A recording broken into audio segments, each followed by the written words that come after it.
السلام علیکم ورحمۃ اللہ وبرکاتہ۔ محترم بھائیوں، بزرگوں اور دوستوں،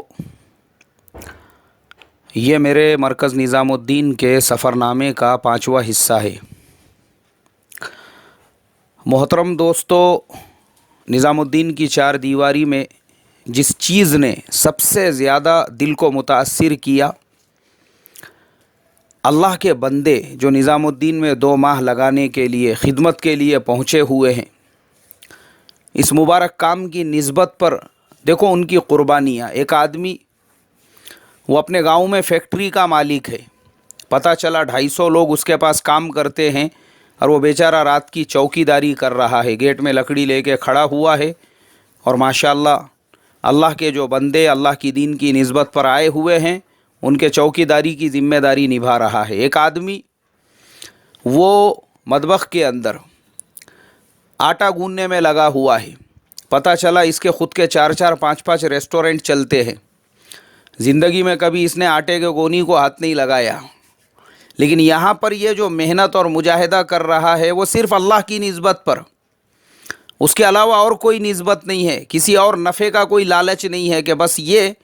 کہ میرا اللہ مجھ سے راضی ہو جائے، یعنی خلوص والی محبت جسے کہتے ہیں۔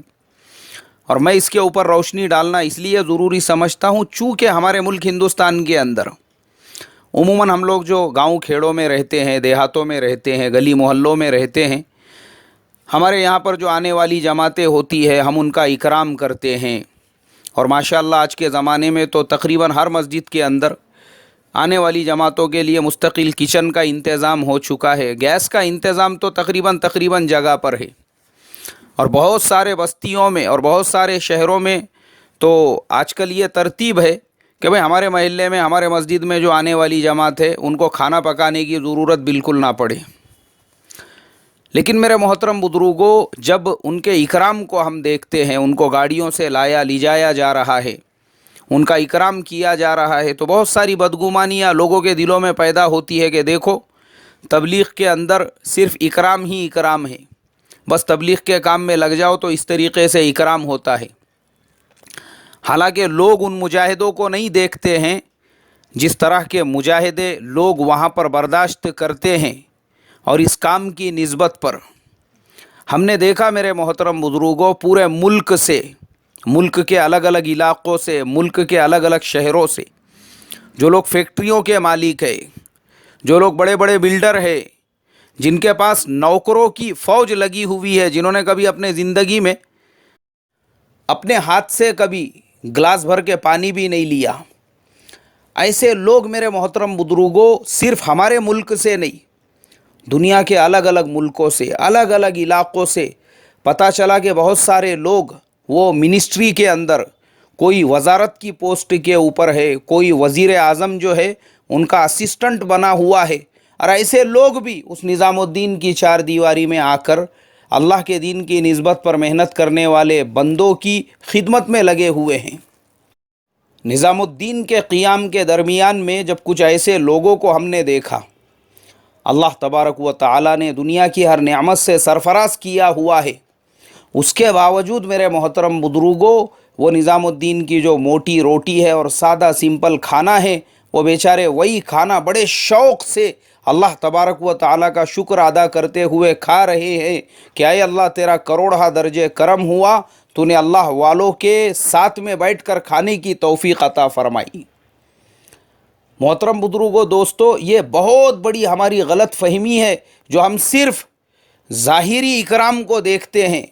اور ظاہری اکرام کو اب جب ہم دیکھتے ہیں تو ہمارے دل کے اندر یہ بات پیدا ہوتی ہے کہ بھائی یہ لوگ تو اسی طریقے سے شاید زندگی گزارتے ہوں گے، لیکن میرے محترم بزرگوں ایسا نہیں ہے۔ ہم نے دیکھا وہاں پر جو لوگ فیکٹری کے مالک ہیں، 250 300 لوگ جن کے پاس کام کرتے ہیں، اللہ تبارک و تعالیٰ نے ویسے بندوں کو قبول کیا اور وہ نظام الدین کے گیٹ پہ بیٹھ کر چوکی داری کی ذمہ داری ادا کر رہے ہیں۔ کس نے مجبور کیا میرے محترم بزرگوں؟ صرف اللہ کی نسبت نے۔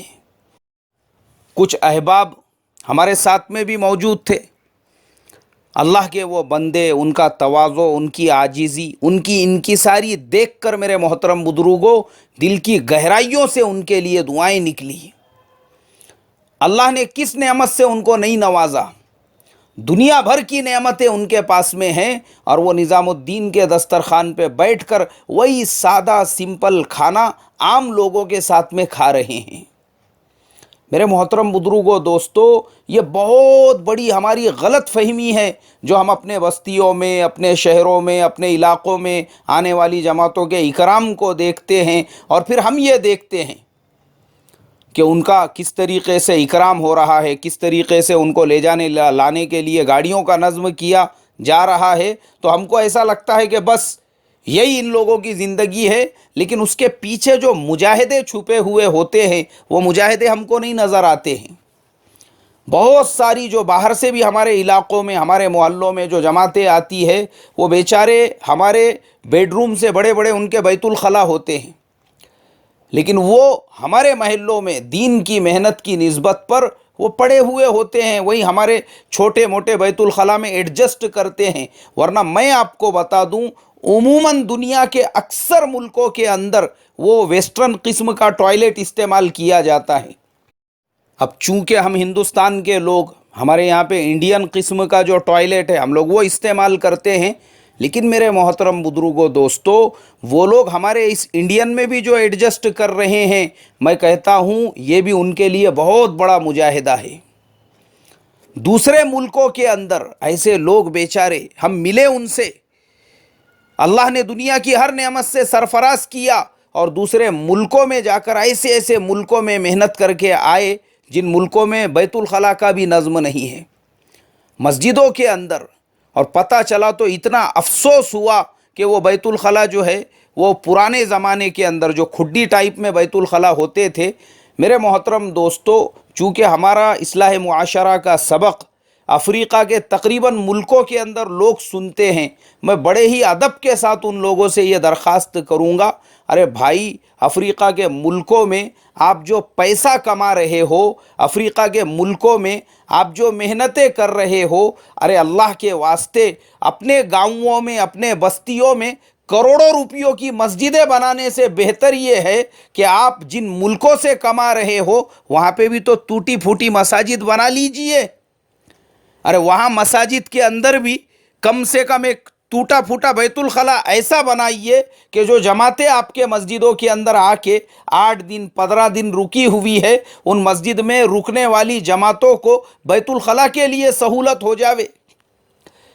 افسوس ہوا میرے محترم بزرگوں، یہ کارگزاریاں جب سننے کے لیے ملی کہ ہمارے بہت سارے ہندوستانی بھائی وہ افریقہ کے کئی ملکوں کے اندر بڑی بڑی انہوں نے پراپرٹیز بنا لی ہے، اور وہاں کے ملینئر اور بلینئر بن کے بیٹھے ہوئے ہیں، اور ان کے اڑوس پڑوس کے اندر جو مساجد ہے اس میں ڈھنگ سے بیت الخلا کا انتظام نہیں، اور پتہ چلا کہ وہی سیٹ نے اپنے گاؤں کے اندر اپنے دادا کے نام پر اور والد کے نام پر اور اپنے نام پر بڑی بڑی مسجدیں بنا دی ہے، اور مساجد کے اندر ماربل لگا دیا ہے، اور بڑے بڑے منارے بنا دیے ہیں، اور بڑے بڑے گنبدوں پہ کروڑوں روپے خرچہ کر رہے ہیں، صرف اور صرف گاؤں میں اپنا نام کرنے کے لیے۔ یہ افسوس کی بات ہے، اور اس کا جو سائیڈ ایفیکٹ ہے میرے محترم بزرگوں دوستو، وہ یہ بھی دیکھنے کے لیے ملا ہے کہ ہمارے جو ہندوستانی جو افریقہ کے ملکوں کے اندر کام کرنے کے لیے، وہاں پہ پیسہ بنانے کے لیے، وہاں پہ تجارتوں میں لگے ہوئے ہیں، ابھی افریقن کالے بھی ہوشیار ہو چکے ہیں، انہوں نے ان کو کڈنیپ کرنا شروع کر دیا، کڈنیپ کر لیتے ہیں، اس کے بعد مانگ کرتے ہیں، اتنے کروڑ دو، اتنے لاکھ ڈالر دو تو ہم اس کو چھوڑیں گے، نہیں تو ہم اس کو نہیں چھوڑنے والے، اب ان کو دینا پڑتا ہے۔ اللہ حفاظت فرمائے، ہمارے اوپر ایسی نوبت آنے سے پہلے اللہ نے ہم کو عقل سلیم عطا فرمائی ہے، ارے جن کے ملکوں میں ہم کما رہے ہیں کم سے کم کچھ وہاں بھی تو لگائے۔ اور یہ تک کارگزاری سننے کے لیے ملی میرے محترم بزرگوں، وہ بیچارے افریقن جو کالے ہیں، غربت کا شکار، وہ مساجد کے اندر بھی جب جڑتے ہیں اور مساجد کے اندر بھی جب آتے ہیں، وہ بھی بیچارے غریب اور مفلس ہوتے ہیں۔ ذمہ داری ہے ہمارے اوپر کہ ہم جن ملکوں کے اندر رہ رہے ہیں، وہاں کے جو ہمارے پڑوسی جن کے پاس گھر نہیں، ہم ان کے لیے گھر کا نظم کرے، کھانا نہیں، رہنے کا ٹھکانہ نہیں، روزگار کا ٹھکانہ نہیں، اور ہم وہاں پہ ملینئر اور بلینئر بن کے اپنے گاؤں میں عالی شان عمارتیں بنانے میں لگے ہوئے ہیں۔ افسوس کی بات ہے ہمارے لیے۔ تو اس کے لیے ہمارا سبق جہاں جہاں پہ بھی پہنچتا ہے، میں وہاں کے لوگوں سے بڑے ادب سے یہ درخواست کروں گا، ہمارے اپنے مسجدوں میں اللہ کی نسبت پر آنے والے یہ جو لوگ ہیں، ارے کھانے کو ایک وقت انسان برداشت کر سکتا ہے، لیکن وہ بیت الخلاء کا جو مسئلہ ہے، ضرورت سے فارغ ہونے کا جو مسئلہ ہے، اس کو کیسے برداشت کریں گا؟ اس میں بعض لوگ شوگر کے مریض ہوتے ہیں، بعض لوگ بلڈ پریشر کے مریض ہوتے ہیں، بعض لوگوں کو بار بار یورین پاس ہوتا ہے، الگ الگ طرح کی تکالیف ہوتی ہے، مشکلیں ہوتی ہے۔ اب ایسی حالت میں اگر ہمارا بیت الخلاء بھی ڈھنگ کا نہیں رہے گا تو پھر ہمارے لیے افسوس کی بات ہے۔ اس لیے میرے محترم بزرگوں، انتہائی ادب کے ساتھ میں یہ درخواست کروں گا